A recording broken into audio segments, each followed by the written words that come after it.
Okay, so this is my interpretation of OPEX body work and move for Kelly McCarter.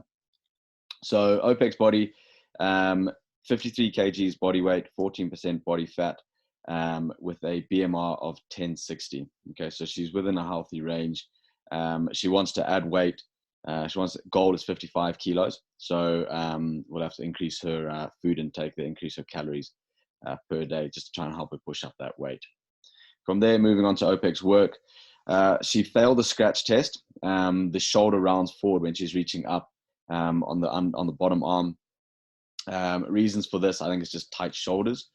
So a solution for that in terms of programming, we'll do single arm pushing and pulling exercises, both vertically and horizontally, and we'll work the mobility on her shoulders as well. Moving from there onto the squat, she passed the squat test. She squats really well. So in terms of programming, we will do a number of squat variations with increasing loads, and we'll work from high to low time under tension, depending on what phase of training we're working in. Toe touch, she passed the toe touch. So in terms of programming for that, we'll do deadlift variations with that. Again, working with increasing loads as we go through, depending on what phase we're in of training, with high and low, working from high to low, time under tension with that. In terms of deadlifts, we'll be doing single leg and double leg variations on the deadlifts there, and pulling exercises for that toe touch. From there, moving on to the lunge. So the lunge, she passed the lunge as well.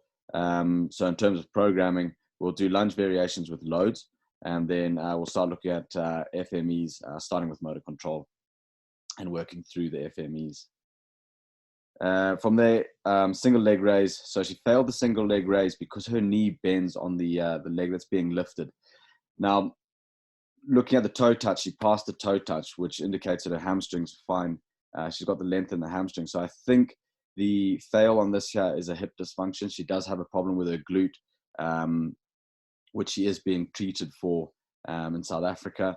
So I'm going to put it down to hip dysfunction. So in terms of programming, we'll do lunge variations to try and address that issue, starting with body weight variations, and we'll work through trying to increase the loads as we go, depending on how she moves through those movements. Okay.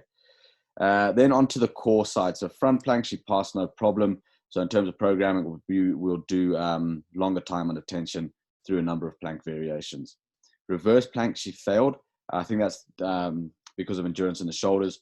So in terms of programming, we'll do single arm and double arm carries to build up the endurance in the shoulders. We'll also do a number of plank variations and scaled plank options for the reverse plank. From there, going on to side plank, she failed the side plank as well. Again, I think it's because of the shoulder endurance. So very similar to reverse plank, we'll be doing single arm and double arm carries to try and build up the endurance in the shoulders, as well as work the core a bit. We'll do plank variations, as well as scaled plank, side plank variations, and slowly build up in time as we work through those variations. Okay.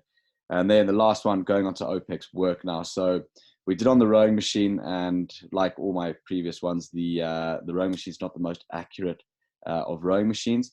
So she got a total of 153 calories. I marked down her stroke rate every minute to see how consistent she was.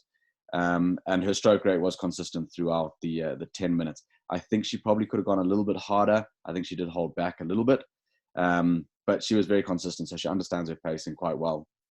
Kelly's been training for a while with me. So in terms of our starting phase, we're going to start at map 7, and we'll work down through from map 7 from there. All right. Thanks a lot.